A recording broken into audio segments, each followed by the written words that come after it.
Bio Bio Televisión, con el auspicio de Libérate del estrés con Melipaz, tranquilizante natural de NOP Laboratorios, pinturas y adhesivos Lanco. Llegó la nueva forma de pintar con despacho en 24 horas. DVA Capital, invierte en la transición a energías limpias. Conoce el eFund en dvacapital.com y Dongfeng Drive Your Dreams.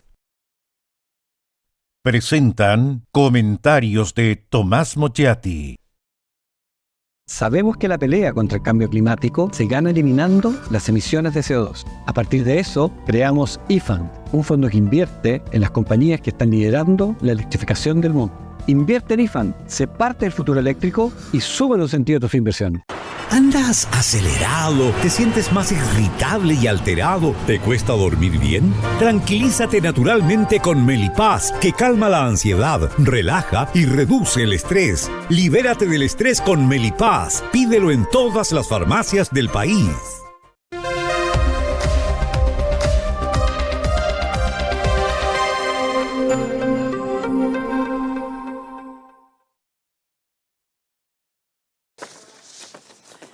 Es como una especie de fantasma, una aparecida que habla, aconseja, arenga, discursea, interpela, omite, que recorre. Para algunos es un fantasma amable, para otros, para la oposición, es una pesadilla. Michelle Bachelet se ha aparecido y está a sus anchas, provocando alegría en las huestes gubernamentales y miedo, espanto en la oposición. Desde ya un dato para tener en cuenta. Los fantasmas gozan de impunidad. Cuando Michelle Bachelet decidía si ser candidata o no por segunda vez, yo recuerdo que su entorno, insisto, cuando estaba discutiendo si podía ser candidata por segunda vez, su entorno conversó, sopesó ya en ese entonces, no solo si estaba en condiciones de ser nuevamente aspirante, sino de poder desempeñar la primera magistratura, una vez más. Quienes conocen en nuestro país de la política saben cuáles eran esas discusiones y a qué se referían en cuanto a sus importantes limitaciones. Cuando la derecha creía que Bachelet estaba muerta políticamente, ahora que ya no tenía ninguna posibilidad de tener incidencia política, que el poder se le había escapado sin retorno, que debía de tentar el papel de abuela chocha y buena, bueno, vuelve a las andadas. Nada de eso de abuela, sino que empieza a decir, no da lo mismo por quién se vota, anda repitiendo eso. Una columna, una de estas columnas, del 22 de diciembre del año pasado, o sea, hace ya 7 meses, la titulamos ¿Bachelet por tercera vez? Lo primero que hay que decir es que la derrota contundente del segundo proyecto constitucional fue una gran derrota de la derecha. Y aunque usted crea que todo eso está olvidado, que ya pertenece a la prehistoria, eso no es así, porque los comicios siempre tienen importantes consecuencias políticas. Para los desmemoriados, yo voy a permitir dar algunas cifras de lo que ocurrió con el segundo proyecto constitucional rechazado, que ganó ese plebiscito el oficialismo. El apruebo perdió en todas las capitales regionales, todas, salvo 2, en Chillán, donde ahí ganó la apruebo, pero por el 51,09%, y en Temuco, donde ganó con el 50,09%, o sea, por un soplo. En Santiago, el en contra, o sea, el rechazo, con Iracy Hasler a la cabeza, en la comuna de Santiago se impuso con el 58,45%, en Valparaíso, con Jorge Sharp, con el 64,46%, y en Valdivia, donde gobierna el Frente Amplio, con el 59,86%. En la región metropolitana, todas las comunas votaron masivamente por el en contra, 31, salvo 3. Las 3 de siempre, Vitacura, Las Condes y Lo Barnechea. En la zona sur, comunas donde viven personas de menos recursos económicos, me refiero a la zona sur de Santiago, el en contra ganó en forma abrumadora. en Pedro Aguirre Cerda con el 67,31%, en San Joaquín con el 66,37%, en San Bernardo con el 67,78%, en La Pintana 65,87%, en Maipú 63,87%. No lo quiero marear, les recuerdo estas cifras porque la derecha tuvo una gran derrota. Y hago estos recuerdos, refresco los datos, solo para indicar que desde ahí el gobierno comenzó lentamente a levantar cabeza, pese a todas sus inoperancias, pese a todas sus incompetencias, pese a todas sus volteretas y también pese a la situación económica. Recuerde usted que 2 días después del primer plebiscito, el del 4 de septiembre de 2022, 2 días después, el 6 de septiembre de ese año, Carolina Toá juró como ministra del Interior, dejando en el olvido de un pasillo de hospital a Isquia Siches. Desde ese momento, esa izquierda comenzó a tirar las riendas del animal, me refiero en forma metafórica a las riendas del gobierno, y a conducirlo. Naturalmente que queda para otro análisis cuánto significa esto para la llamada renovación del socialismo. En la última encuesta CADEM, Gabriel Boric está con una aprobación del 37% y una desaprobación del 55%. Esto es por lejos, el mejor resultado a los 2 años y medio de gobierno comparado con Bachelet en su segundo mandato y comparado con Piñera, segundo mandato. O sea, a Boric en estas encuestas le está yendo bien. Y no solo a eso, si usted saca los primeros meses de luna de miel de los gobiernos, es de los mejores resultados en términos absolutos. Esta es la realidad. Y me imagino que la derecha deberá detenerse a pensar el asunto. No es para nada descartable que Gabriel Boric alcance los 40 puntos de aprobación en tiempos no muy lejanos. Y hay otro dato. En cuanto a la imagen positiva de figuras políticas, está en primer lugar Evelyn Matei, pero después de ellas le siguen 3 representantes del oficialismo, Tomás Bodanovich, Michelle Bachelet y Claudio Rego. El quinto, a distancia, Rodolfo Carter, que además es un outsider de la derecha. José Antonio Kast, por si usted se preguntaba por él, está en el lugar 12, casi empatado con Iracy Hasler. Si se mide un escenario de segunda vuelta, Evelyn Matei gana a Michelle Bachelet. Sí, le gana en un escenario de segunda vuelta, una contra otra, pero por escasos 4 puntos, 49 a 45%. En un escenario de segunda vuelta, Matei gana, pero por mucha distancia, a Mario Marcel, a Camila Vallejo, a Tomás Bodanovich, a Carolina Toá, son distancias largas. O sea, hoy la única alternativa altamente competitiva en el oficialismo es Michelle Bachelet. Veamos la encuesta CEP. Evaluación positiva de Matei, 47 puntos. Evaluación positiva de Bachelet, 45 puntos. Evaluación negativa, Matei 25 puntos, Bachelet 24, pero si están casi empatadas. No voy a agregar más cifras para no aburrirlo, pero deseo destacar 2 cosas. Que el gobierno se ha ido recuperando lentamente en la opinión pública y que hoy por lejos Bachelet es la persona más competitiva hoy para enfrentar a Evelyn Matei. Hablábamos delante de impunidad y me refiero obviamente a la impunidad política. Bachelet es un perfecto ejemplo. Dé usted el calificativo que quiera, que esto ocurre por el perdón de los pueblos, por la desmemoria de los ciudadanos, por ser los políticos unos desvergonzados, lo que usted quiera, pero ahí está. Yo sé que todo esto a la derecha o a muchos de ustedes les puede producir una especie de mareo, un dolor de estómago, una indigestión y naturalmente que a otros, la gente del oficialismo, una felicidad. Pero ¿por qué hablo de desmemoria?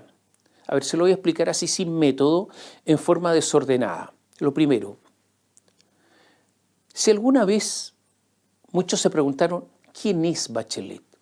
¿Quién es Bachelet? Aquella persona que estaba alejada de los partidos, la que hizo un primer gobierno liberal con un grupo que se llamaba Expansiva, que eran los liberales de la Concertación, ¿O Bachelet es la segunda, la del segundo gobierno, la que incorporó al Partido Comunista, la que se transformó en acérrima crítica de los gobiernos de la Concertación? A estas alturas, si de engañar se trata, no cabe la menor duda que el primer gobierno fue el del engaño y el segundo gobierno es el que representó a la Bachelet verdadera. Por lo menos esa es la Bachelet que se ha mantenido hasta hoy. Bachelet estuvo exiliada, ustedes lo saben, en la llamada República Democrática Alemana o Alemania Oriental, la Alemania comunista. Cuando el Partido Socialista, que se exilió en Alemania, inició su renovación, Carlos Altamirano, que había sido el ultra bajo la Unidad Popular de Allende, se fue a París, porque él fue uno de los que lideró la renovación. Él revaloró la democracia, pero Bachelet no. Prefirió quedarse en el Berlín comunista. Ella fue del sector de Clodomiro Almeida, a quien los socialistas renovados acusaron de ser un estalinista. O sea, con Almeida estaba Michelle Bachelet. Ella declararía más tarde que sus años más felices fueron aquellos cuando vivió en Berlín bajo la dictadura comunista alemana. La expresidenta, y no el Frente Amplio, y no solamente el Frente Amplio, fue la que puso la lápida a la ahora añorada Concertación. Fue la que se unió a los llamados autoflagelantes y empujó a los PS, a los PPD y hasta a los DC a abjurar de todo lo que habían hecho. Bachelet asumió el Ministerio de Salud bajo Ricardo Lagos con el mandato expreso del presidente Lagos de terminar con las listas de espera. No estuvo siquiera cerca de lograrlo. Y es un hecho conocido que en su momento se opuso al Plan Auge, que hoy se llama GES, Garantías Explícitas de Salud. Es la autora de la reforma al sistema electoral, el que se advirtió en su tiempo que provocaría un fraccionamiento de la política en múltiples partidos, y ella lo hizo a sabiendas. Y no es que no fuera necesario cambiar el sistema binominal, sino que bastaba cambiarlo y que se eligieran las dos primeras mayorías por distrito en materia de diputados y las dos primeras mayorías o las primeras mayorías en la circunscripción senatorial correspondiente. A ella también se le debe la reforma tributaria fracasada de ese ministro llamado Alberto Arenas. A ella se debe la reforma educacional que contribuyó a destruir los colegios públicos emblemáticos con Nicolás Eizaguirre mediante, el de los patines, y a ella se debe el gobierno de más bajo crecimiento desde el retorno a la democracia, aunque es posible que el de este sea aún peor. Fue Bachelet la de la irregular, y yo digo ilegal, precampaña presidencial. Y fue ella la que una vez que se conoció el involucramiento de Soquimich, de Julio Ponce Lerú, en el financiamiento oscuro, negro y ilegal de la política, la que detuvo las investigaciones, cambiando al director y al director jurídico del Servicio de Impuestos Internos en uno de los episodios de encubrimiento político y penal más escandalosos desde el retorno a la democracia. Es Bachelet la que, en un misterio aún no resuelto, autorizó la entrada de cientos de miles de haitianos por el aeropuerto de Pudahuel con visas de turistas, sabiendo que no lo eran, y con la creación, ella permitió la creación de empresas aeronáuticas que solo hacían eso, no hacían nada más, traer haitianos. Y hay que recordar que cuando asumió Sebastián Piñera, por segunda vez bastó una simple medida administrativa para parar el ingreso de haitianos.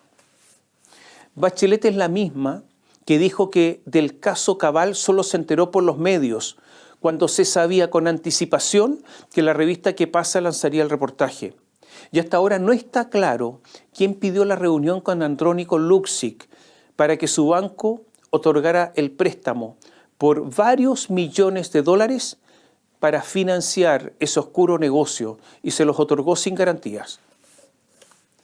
Es la misma que, siendo presidenta de Chile y estando de visita en Cuba, le avisaron en medio de una ceremonia pública que finalmente Fidel Castro había accedido a recibirla, y ella empezó a correr delante de todo el mundo, siendo presidenta, para subirse a un auto y correr a visitar a Fidel. Fue la misma que, siendo alta comisionada de la ONU para los Derechos Humanos, esperó hasta el último día de ese mandato para liberar un informe oficial que criticaba la ausencia de respeto a los derechos humanos en China.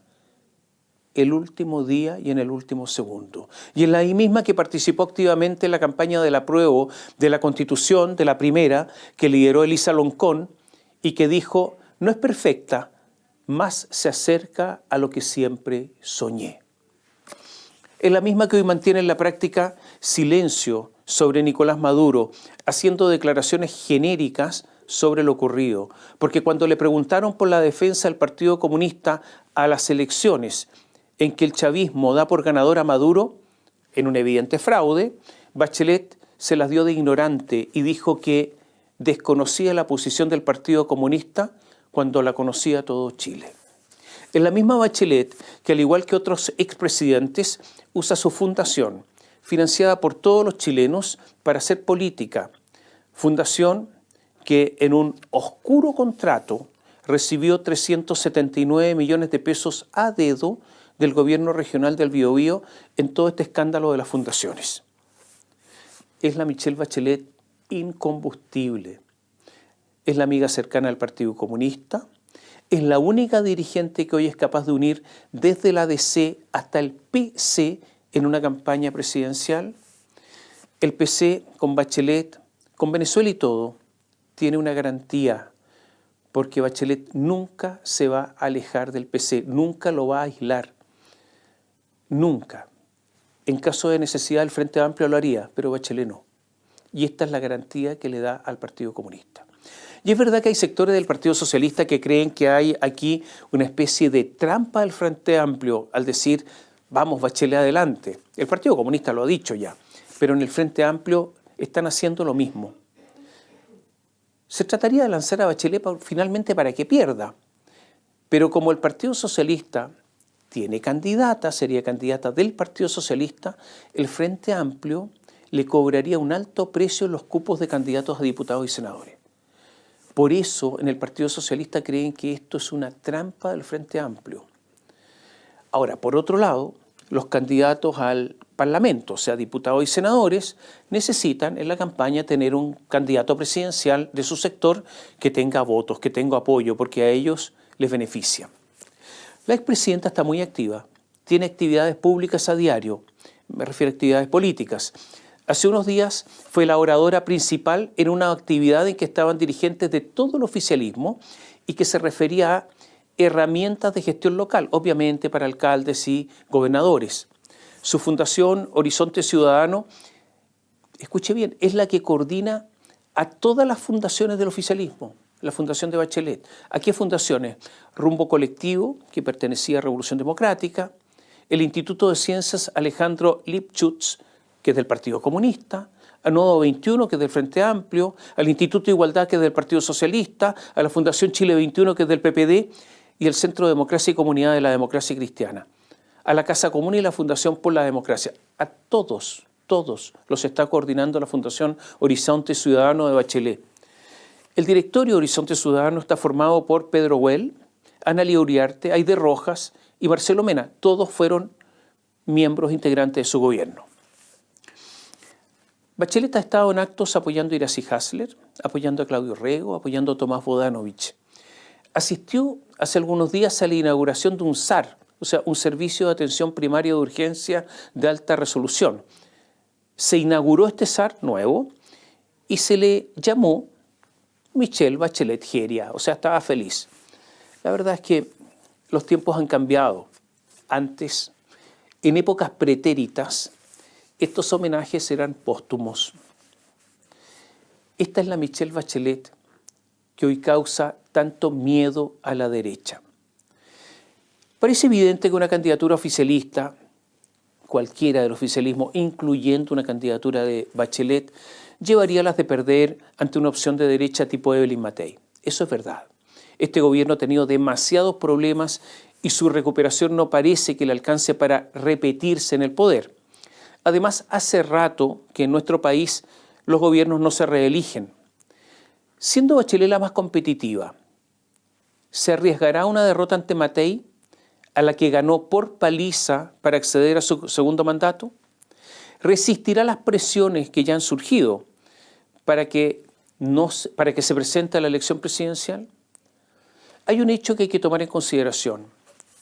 Bachelet haría un papel digno, aunque no gane.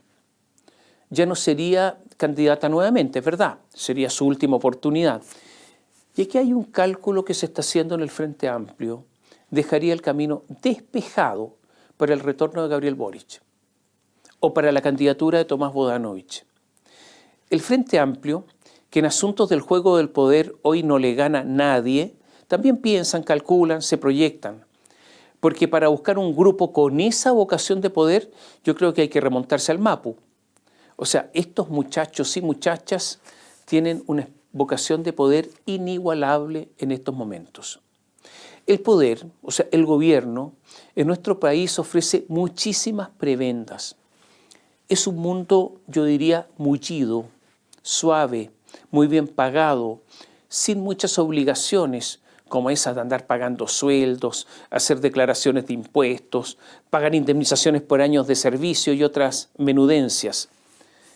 Hay mucho auto y chofer disponible, sin contar los codazos, las encerronas, los portonazos políticos, la lucha por agarrar cada día más y más. Es un mundo donde no se exigen muchas responsabilidades, es un mundo amable.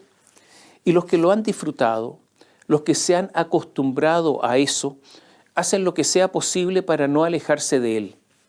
Están dispuestos a criticar lo que antes sostenían con ardor, a decir que cambiar es lo que hace la gente inteligente, que el mundo está lleno de grises y todo ese tipo de cosas.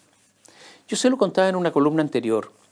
Los partidos del Frente Amplio, después de justificar, adherir con ardor y hasta con pasión tantas cosas, ahora en la declaración de principios del nuevo Frente Amplio se olvidaron de las palabras capitalismo, no está la palabra capitalismo, antes era una especie de mantra, ¿no? No está capitalismo, no está explotación, no está Estado plurinacional, esto es notable, Estado plurinacional desapareció. Extractivismo tampoco, patriarcado, ¿se acuerda? No está, y pueblo mapuche, lo olvidaron, lo borraron. ¿Y para qué decir algo sobre las otras, se acuerda? Etnias ancestrales, bueno, ahora se esfumaron. Porque el poder y su esfuerzo por mantenerlo lo pueden todo, incluyendo este tipo de cosas. El caso de Venezuela es un ejemplo, que Nicolás Maduro tiene una policía secreta que reprime, que el régimen encarcela opositores, que se robó la elección de 2018, que atenta contra los derechos humanos, que hay informes internacionales que lo certifican. Todo esto ya ha ocurrido y está ahí presente desde hace años. Por eso, hace años que hay sanciones por parte, por ejemplo, de la Unión Europea. Ahora, que lo vengan a descubrir ahora es de verdad una falsedad. ¿Y por qué ocurre esto? Lo que pasa es que Maduro está a la baja y ya no es negocio respaldarlo. O sea, todos estos cambios, todos estos descubrimientos repentinos tienen relación con el poder o la mantención del poder o acceder al poder. No es otra cosa. Más fácil. Acuérdese de esto, en un futuro no lejano, de nuevo cuando ya no sea un asunto, un asunto desechable, bueno, después de 60 años, los PS, los PPD, los Boric, los MEO y todos los demás se van a pegar una palmada en la cabeza y van a decir, ahora me doy cuenta que en Cuba no hay elecciones. Ahora me doy cuenta que en Cuba no hay partidos políticos. Recién me di cuenta que hay solo un partido único, que no hay libertades, incluso que hay menos libertades que en Venezuela, porque eso es así. E intentarán que nosotros, usted y yo, nos traguemos su nuevo descubrimiento. Hay un dato acerca de cómo se está manejando el poder. A ver, en la comisión experta, la comisión que propuso el texto constitucional del segundo plebiscito al Consejo Constitucional, a los consejeros constitucionales, en esta comisión experta había mitad y mitad entre oficialismo y oposición. Se había alcanzado, entre otros, un consenso en materia de régimen político. O sea, rechazado el segundo proyecto constitucional, como se había logrado este acuerdo, hubo un intento de modificar el actual régimen político en base a esas normas que habían sido compartidas. Y se estaba avanzando, había negociaciones. El presidente Boric se opuso a que se siguiera conversando este acuerdo. Y llama la atención que quien aparentemente se ha puesto tan republicano se oponga a esto. Parece evidente que el país está ingobernable. El caos beneficia, al menos ellos creen eso, a algunos. Hay una mirada a mediano plazo, y esa mirada es que van a ser una oposición dura, si pierden ante Evelyn Matei, que va a ser una oposición sin miramientos para volver al poder. Y para eso necesitan no orden, sino desorden. ¿Se da cuenta usted cómo se está manejando la política?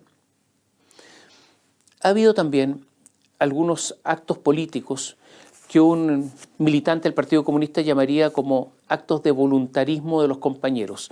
Y me refiero a la última reunión de la mesa directiva del PPD. Dialogaron sobre cómo potenciar a Carolina Toá. Yo creo que van a poder conversar mucho si quieren, tardes enteras, pero el asunto para Toá está difícil. Carlos Montes, el ministro de Vivienda, dijo en el diario La Segunda: Toá tiene grandes dotes para ser presidenta, pero tiene que desplegarlas. Agregó que Toá aportaría a la novedad, dijo. ¿Será así? ¿Que Toá sea novedosa? Bueno, ¿y qué ocurre en la derecha? La derecha no tiene cuadros jóvenes. Los liderazgos jóvenes, usted estará de acuerdo conmigo, están en la izquierda.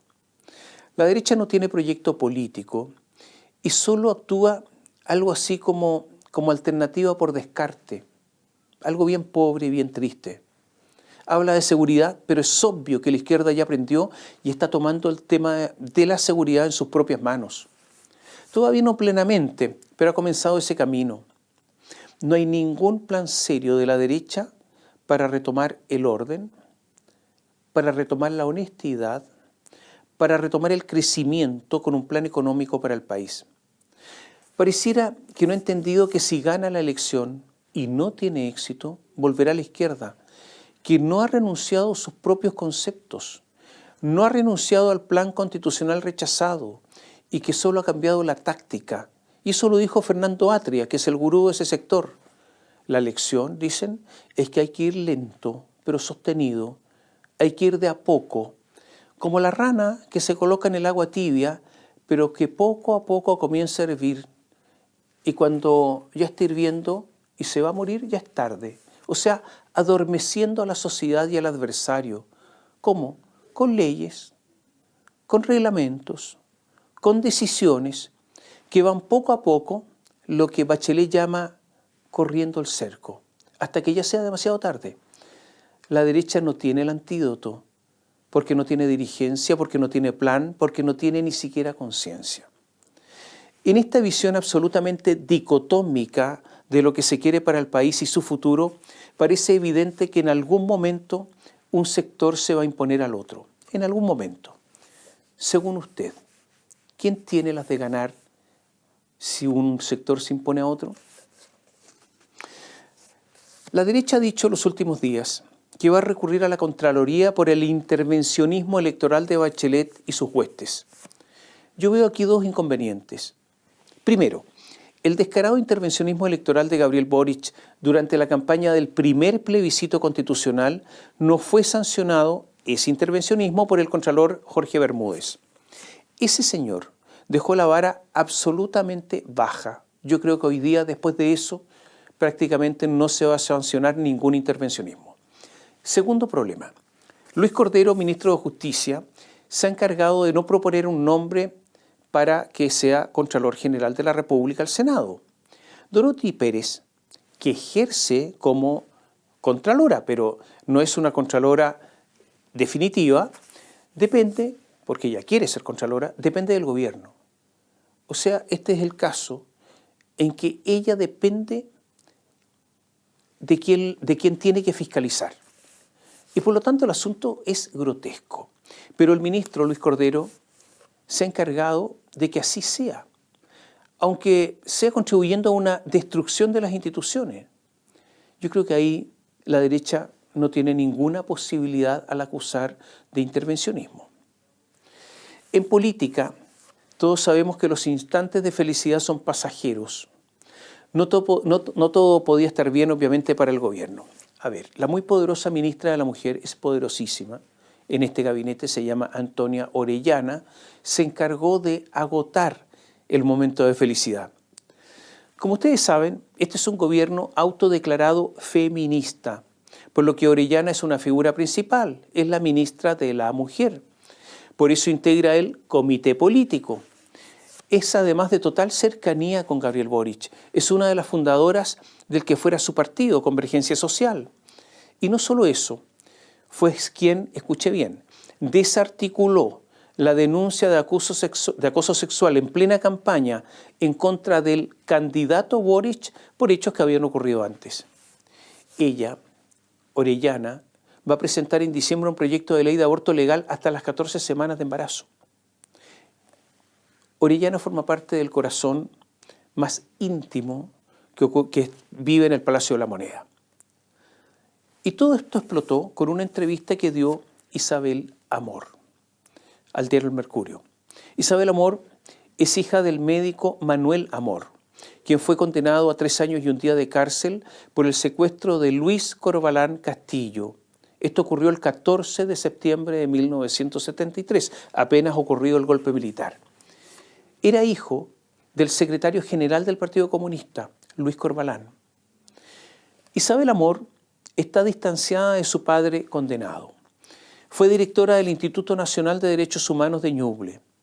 Mediante el sistema de alta dirección pública, logró acceder al cargo de directora del Servicio Nacional de la Mujer de los Ríos.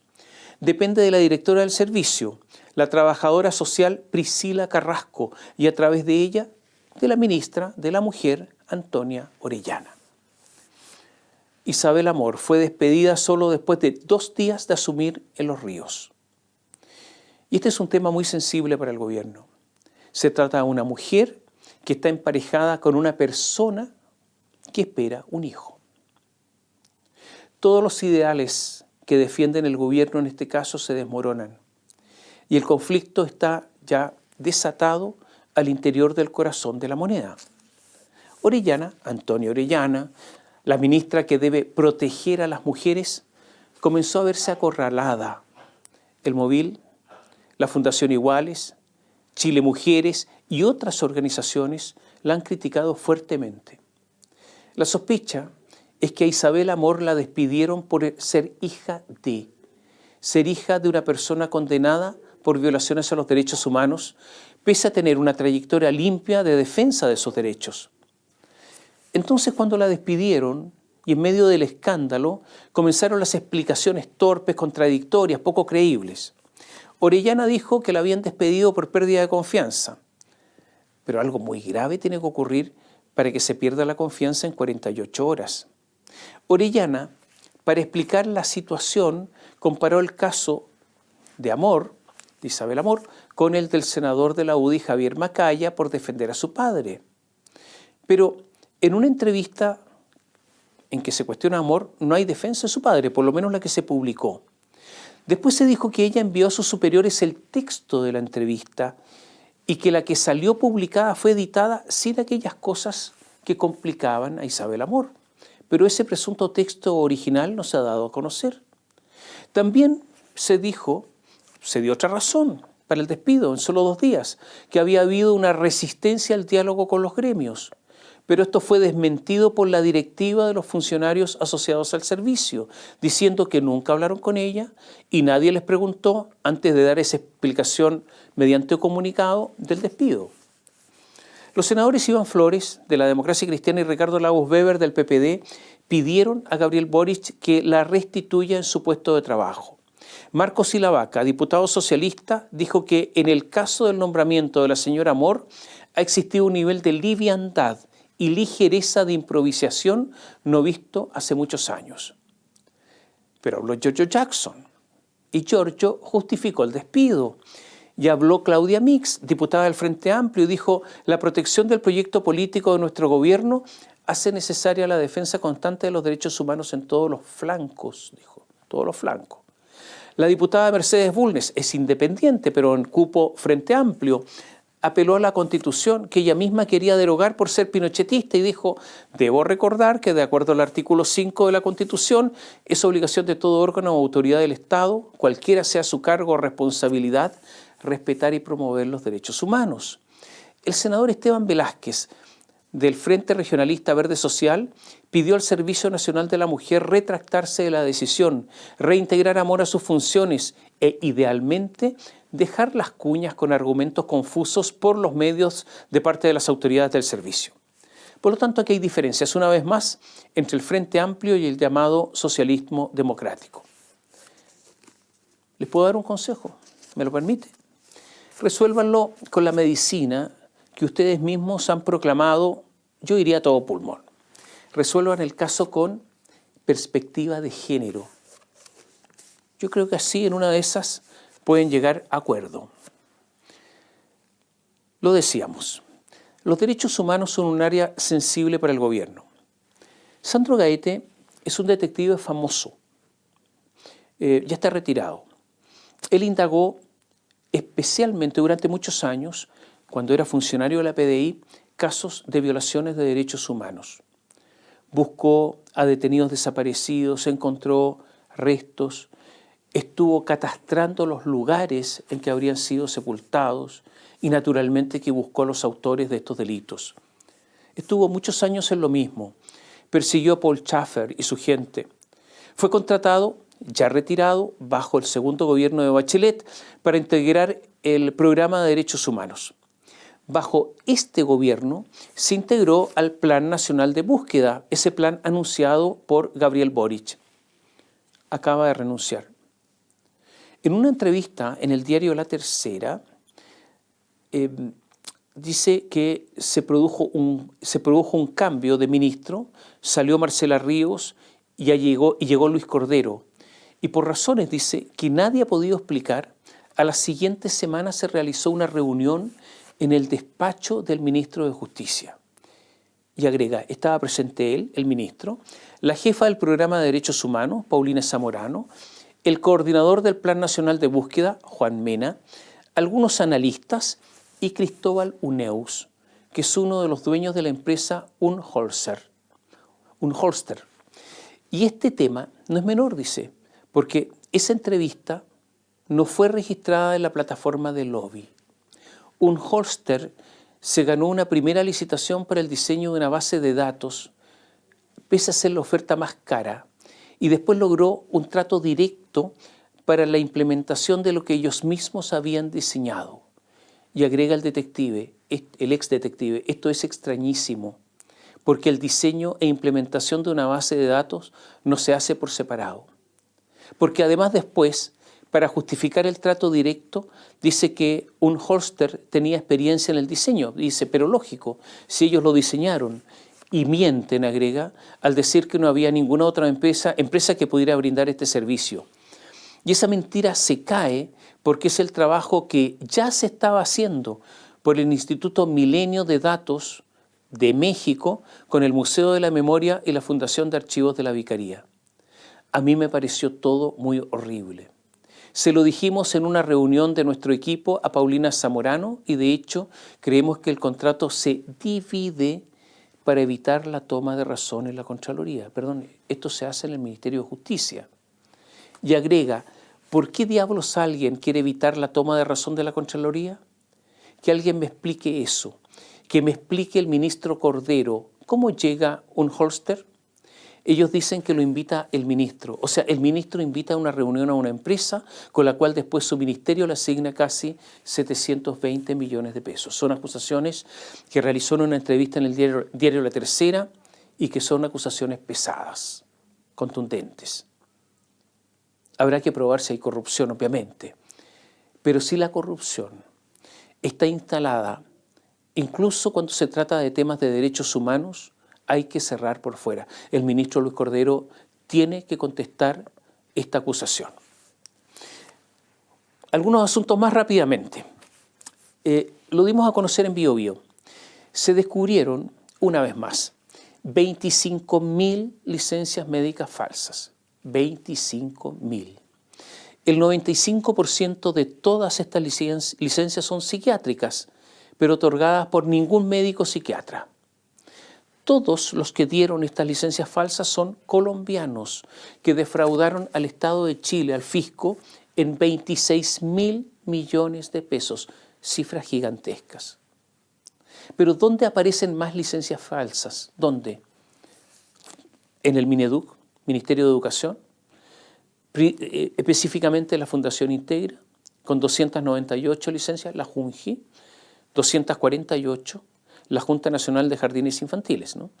Y los LEP, atención, el nuevo sistema público de educación, los servicios locales de educación pública, los que están reemplazando a los municipios, ahí, ya corruptos, 173 licencias falsas.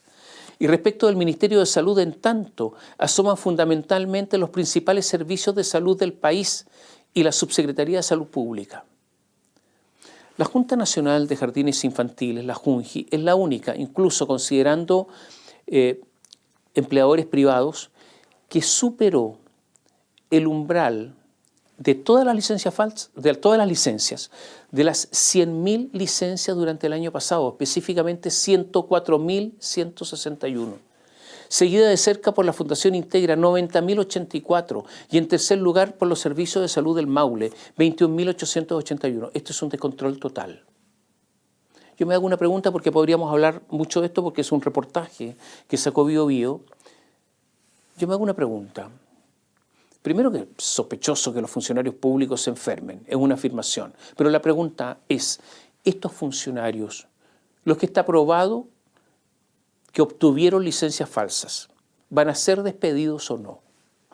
Porque yo creo que ellos son unos delincuentes. ¿Algo más? El gobierno ha asegurado que sigue el procedimiento de caducidad de la concesión de la empresa estatal italiana Enel por los prolongados cortes de energía después del sistema frontal. Pero mientras le dice eso a Enel, nada ha hecho con la China estatal, también State Grid, propietaria de CGE. Con Enel han dicho que sigue el procedimiento de caducidad. Con la CGE no ha dicho que sigue el procedimiento de caducidad. Respecto a la empresa estatal italiana, incluso se instruyó al embajador en Roma para que pidiera explicaciones. E incluso un asesor internacional de la jefa de gobierno, Giorgia Meloni, se comunicó con el gobierno chileno. Sin embargo, el gobierno chileno no hizo lo mismo con el gobierno chino. O sea, no instruyó al embajador en Pekín para que hablara con la empresa china, nada de eso. Enel se sometió voluntariamente ante el CERNAC para pagar indemnizaciones. Los chinos hasta el momento no lo han hecho. El representante de los chinos dijo en forma muy brutal, y yo diría displicente, que el problema es de la ley y de la rentabilidad, que es solo un 2%, o sea, fue frontal. Dijo, el problema es del modelo chileno. O sea, ¿qué es lo que está ocurriendo acá? Que los europeos están resintiendo el distinto trato que el gobierno chileno le da a una empresa europea estatal respecto a una empresa china, como siempre, estatal. Y esto puede escalar. Después del estallido de la pandemia, hay que recordar que las tarifas eléctricas se mantuvieron congeladas con cargo a las empresas. Y ocurre que ese congelamiento de tarifas no está en la llamada empresa modelo. Pregunta, ¿habrá afectado eso a las inversiones? Y las empresas o la empresa modelo, que es definida por el Estado, ¿permite sistemas redundantes, permite sistemas inteligentes o solo está mirando a una inversión de las empresas que les permita cobrar poco o lo menos posible? Comienza a abrirse una discusión que yo no sé si está captando bien el gobierno. Quiero agregar datos económicos. Se supo esta semana un dato que puede ser para usted no importante. La uva de mesa, que registra la menor superficie de cultivo desde que hay registros. De 53.800 hectáreas en 2011, bajó a solo 39.900 el año pasado. ¿Cuáles son las razones?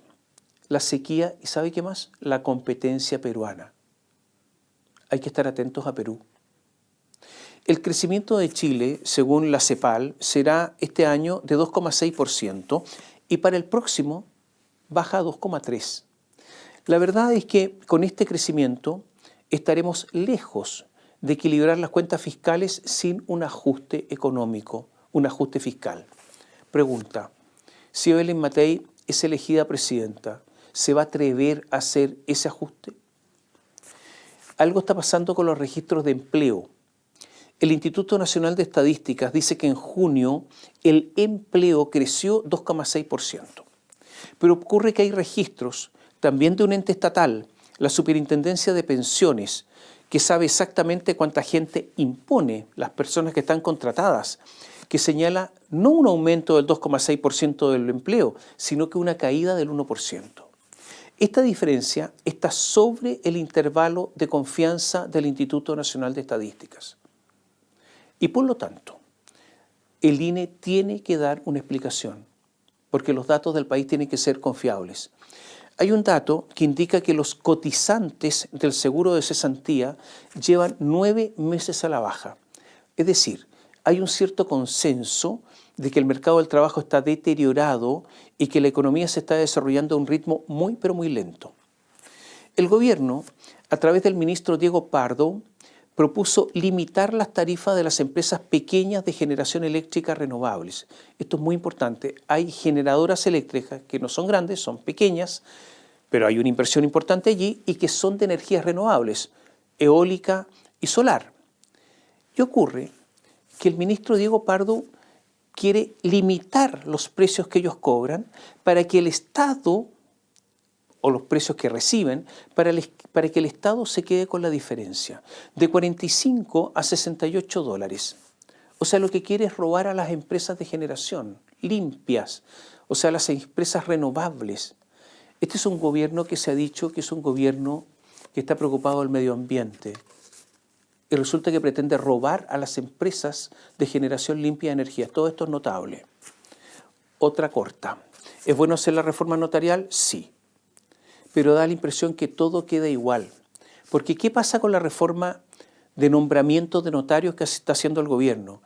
Que saca al Poder Judicial en cuanto a esos nombramientos, pero ahora el nombramiento lo sigue haciendo el presidente de la República. O sea, sigue siendo político. Por eso es que parece que todo va a seguir casi igual. Yo me hago una pregunta. ¿Por qué a los notarios no les hacen exámenes de conocimiento? Ya se hacen, pero no se hacen exámenes de conocimiento y esa sea la única vara para nombrar notario. O sea, se nombra notario al que le va mejor en los exámenes y se sigue preguntando hasta que finalmente uno sea el ganador.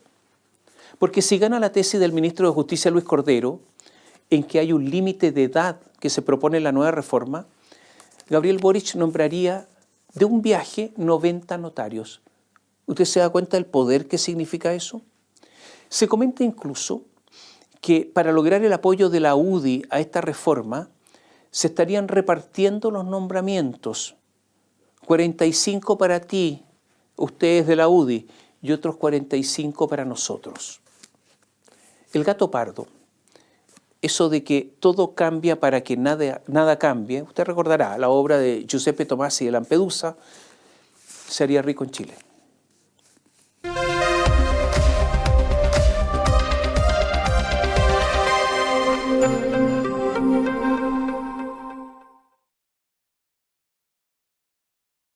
Bio Bio Televisión, con el auspicio de Libérate del estrés con Melipaz, tranquilizante natural de NOP Laboratorios, pinturas y adhesivos Lanco. Llegó la nueva forma de pintar con despacho en 24 horas. DVA Capital, invierte en la transición a energías limpias. Conoce el eFund en dvacapital.com y Dongfeng Drive Your Dreams.